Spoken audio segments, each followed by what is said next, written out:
Hello, my name is Trudy and I'm from Hertfordshire Family Services Broxbourne. Today I'm going to read you a story. The story is Jim and the Beanstalk by Raymond Briggs. He's a very famous storyteller and he does the most fantastic illustrations and drawings.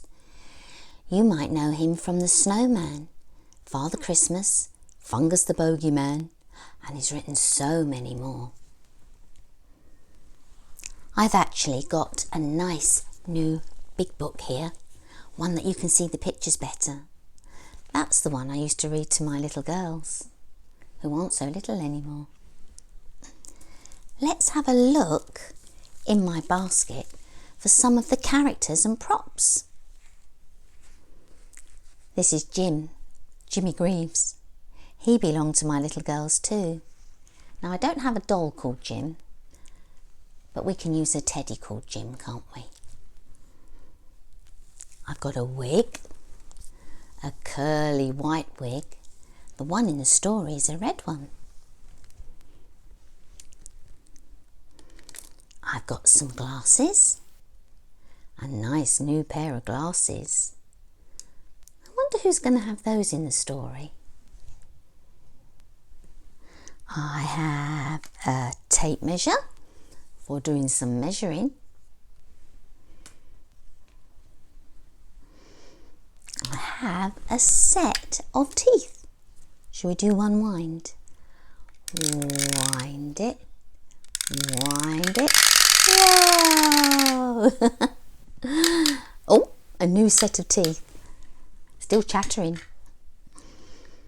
I've also got not one, not two, but 3 golden coins. Let's put them down here. 1, 2, 3. And last but not least, I have a purse, and in it there's a note. We'll have a look at that later. There you are, Jimmy. You look after that for me.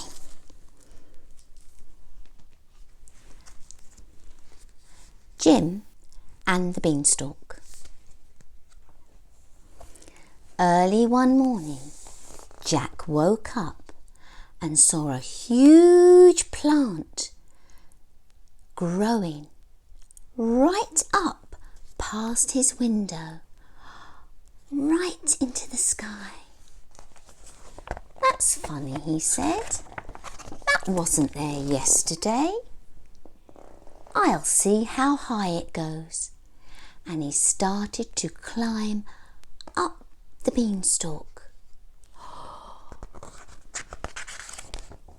It went higher and higher and higher in the sky, waving about in the wind.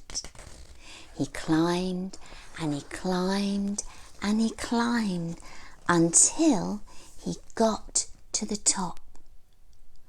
When he got there, he saw a castle. I'm hungry, said Jim. I'll ask at the castle for some food. I wonder if they'll have any cornflakes. Jim ran to the castle and he knocked on the door. Rat-a-tat-tat. The door slowly opened. It was opened by a very old giant. Aha, said the giant. A boy, a nice juicy boy. 3 fried boys on a slice of toast is what I used to eat in the old days. But I don't enjoy eating anymore. So come in, boy. You're quite safe. The giant shared his breakfast with Jim of beef and beer. Is your name Jack? He asked. No, said Jim. It's Jim. Did you come up a beanstalk? Asked the giant. Well, I came up some sort of plant," said Jim. "It's that beanstalk again," said the giant. "It came up once before, and that pesky boy Jack stole some of my father's gold. He took our golden harp and our golden hen. I've never really been happy since, and now I'm too old. I'm so old I can't even see to read my poetry books because the print is too small." That's a bit sad, isn't it? Not being able to read your books, your very favourite ones. "Haven't you got any glasses?" asked Jim. "Only beer glasses," said the giant. No, I mean reading glasses," said Jim. "They go on your nose and your ears." "It's my eyes I'm talking about," roared the giant, banging his fist on the table. "Well, these glasses, they are for your eyes," said Jim, and he explained all about glasses, while the giant listened carefully. "Get 'em," said the giant. "Get 'em for me," he said fiercely, "and I'll pay good gold."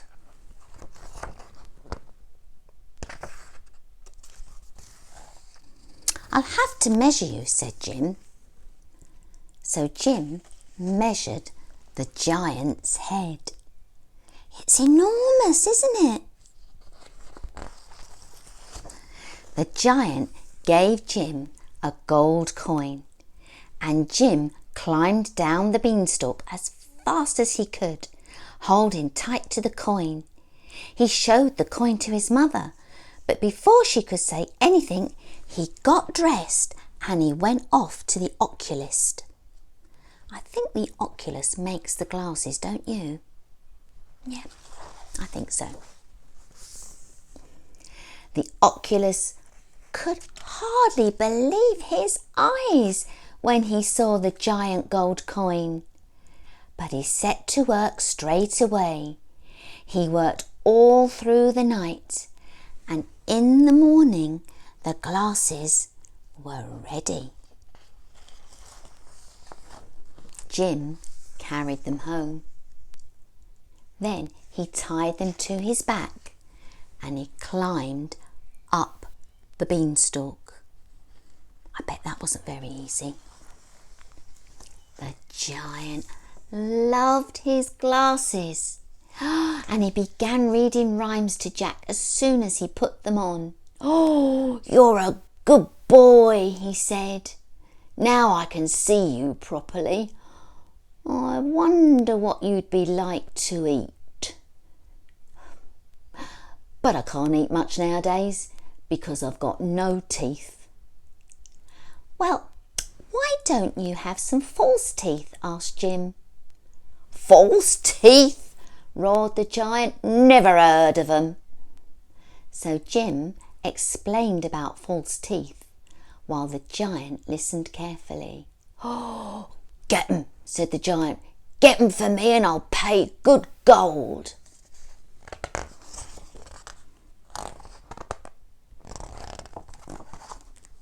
The dentist could hardly believe his eyes when he saw the giant gold coin, but he set to work straight away.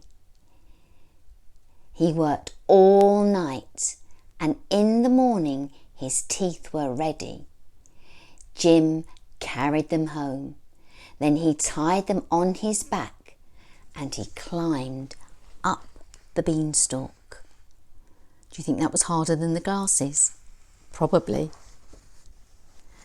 The giant loved his new teeth. He jumped up and down, champing his jaws and gnashing his teeth until the sparks flew. He really does love them, doesn't he?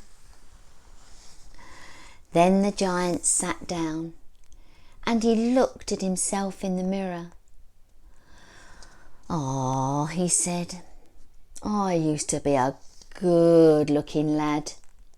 A great flaming head of red hair I used to have. But look at me now." "Why don't you have a wig?" asked Jim. "A wig? asked the giant. Never heard of a wig.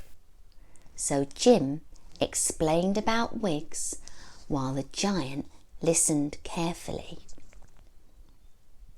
Get one, said the giant, when Jim had finished.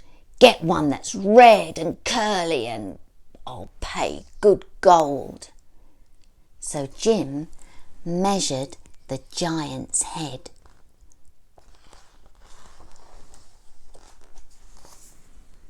The giant gave Jim another gold coin, and Jim climbed down the beanstalk as fast as he could, holding tight to the coin. He showed the coin to his mother, but before she could say anything, he ran to the wig maker. The wig maker could hardly believe his eyes when he saw the giant gold coin, but he set to work straight away. He worked all night, and in the morning the wig was ready. Jim carried it home, and then he tied it on his back, and he climbed up the beanstalk. The giant loved his wig. Oh, I look about 100 years younger, he said. He put on all his best clothes and he danced about the room, looking at himself in the mirror.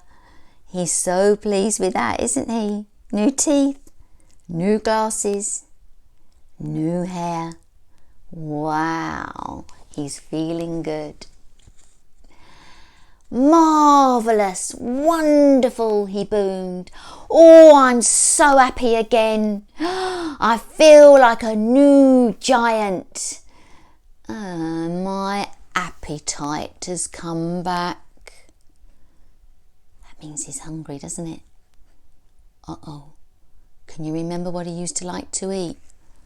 3 fried boys on a slice of toast. Uh-oh.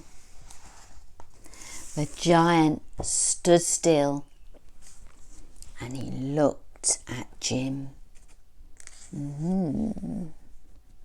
Fried boy, he thought to himself.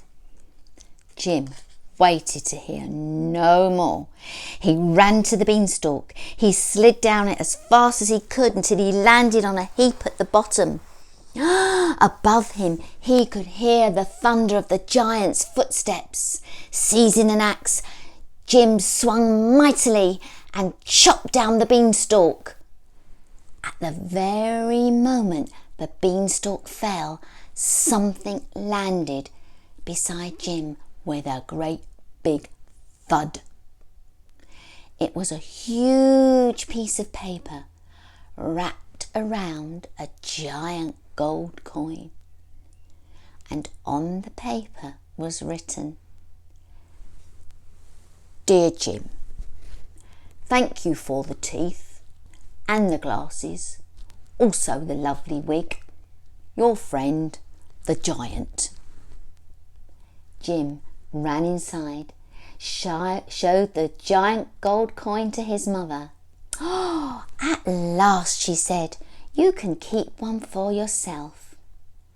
And somewhere in the distance was the sound of giant laughter. There. I love that story. He was a good giant, wasn't he? He wasn't going to eat Jim. Shall I have a little look in my purse, in my golden purse? I think it's the letter from the giant with a gold coin for Jim. And there's his thank you note. Can you remember what it said? Dear Jim, thank you for the teeth and the glasses, also the lovely wig. Your friend, the giant. I was wondering whether you could write a letter to the giant, or maybe to Jim, or maybe to a friend that you haven't seen for a little while. That would be nice, wouldn't it? you've got any gold coins left over from Christmas, you could pop one in the envelope, couldn't you? There we go. That's our story for today. Finished. I really enjoyed reading that to you. Goodbye for now, and I'll see you all again very soon. Bye bye.